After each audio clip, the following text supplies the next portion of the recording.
ต่อไปพระอาจารย์คาราบาวจะได้เทศน์แลเรื่องกองขน้อยขาแม่ตอนมักทองขาแม่ตายแล้ว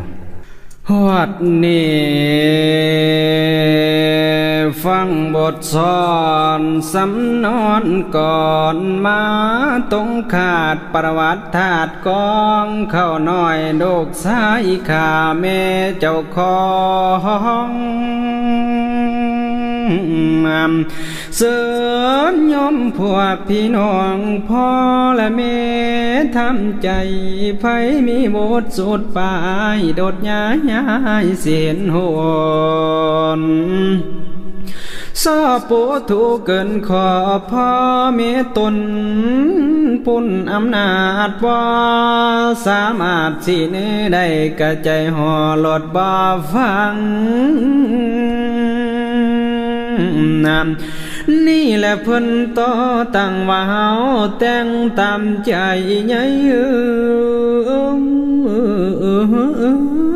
ว่าเคยไข่คำขาดหลอกขอบแพงหลอกเพี้ยนว่าอินนำอยากไล่หยังแม่หายตามใจ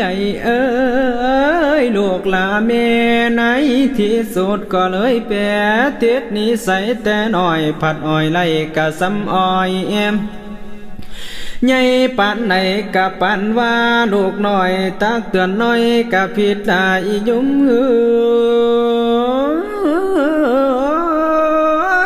อันตรายคือหลังนิทานดอกวันนี้นำลูกบริหารขามันดาตนคนศาสตร์อาตมาผู้เว้ากะเงาเศร้าวัดว่าก่อนนำคอยจักจับภาคซ้อนย้อนเขาเลี้ยงดาลาปักท้องมา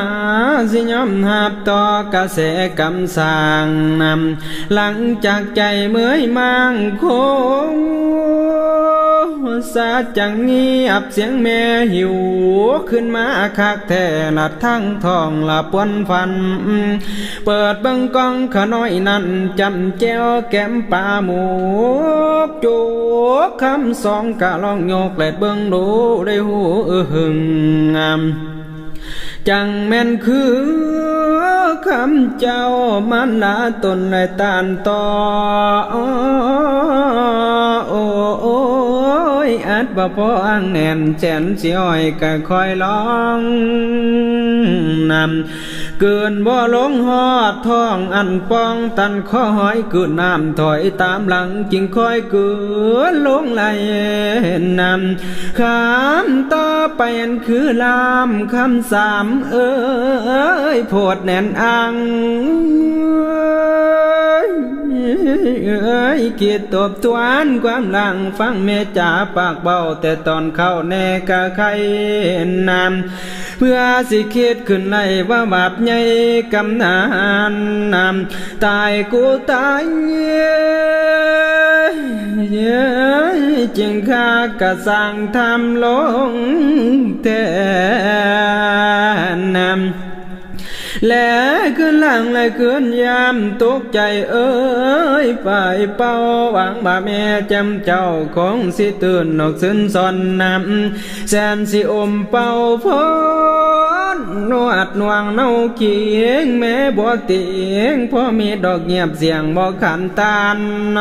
นำนอนบ่หันใจซ้ำอุกละกำญาติแม่จากปากกะห้องเฮียกเอิ้นน้ำตาย้อยเจ้าเหงาใดนำอีแม่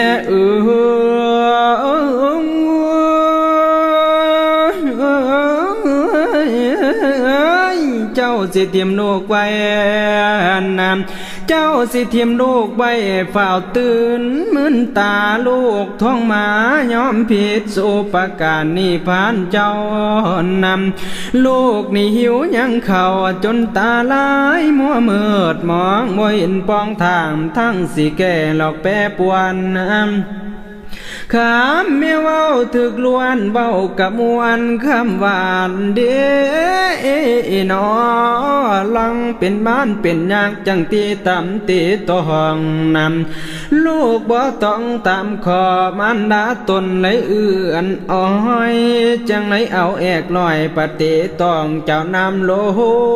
กนำว่าสิตีคอยคือ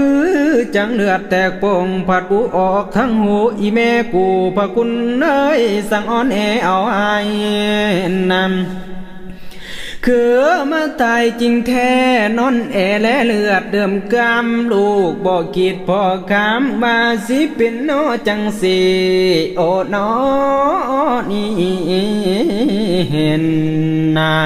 ลูกควางหลายอีแม่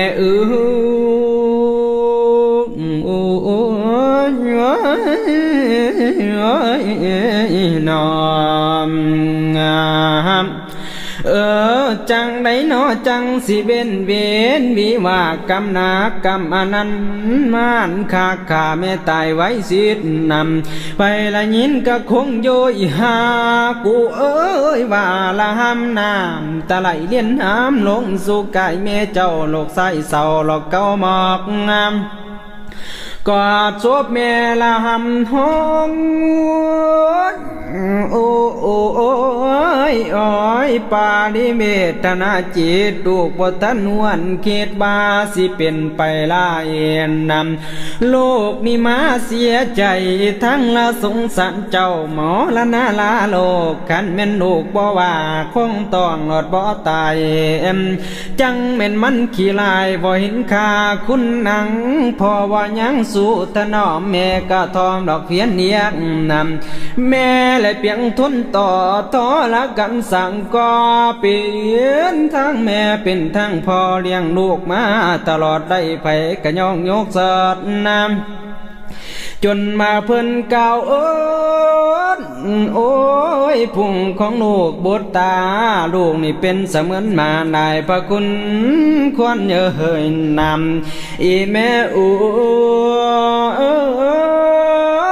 ข้าวนี้เอาโหสิให้ลูกแน่ลูกสิแพ้บ้างเมืองกุศลสร้างวัดแต่งงามให้แม่อยู่ฟ้าสวรรค์โลกเมืองเมนอันเป็นแหล่งความสุขในลาดไพไก่เวทนำเวนอย่างข้าวนี้บ่เคยมีสังพอพานลูกนี่ถูกทรมานในแม่คืนเต่าทอนในคืนทอนน้ำลูกควงหลายอีแม่โอ้ย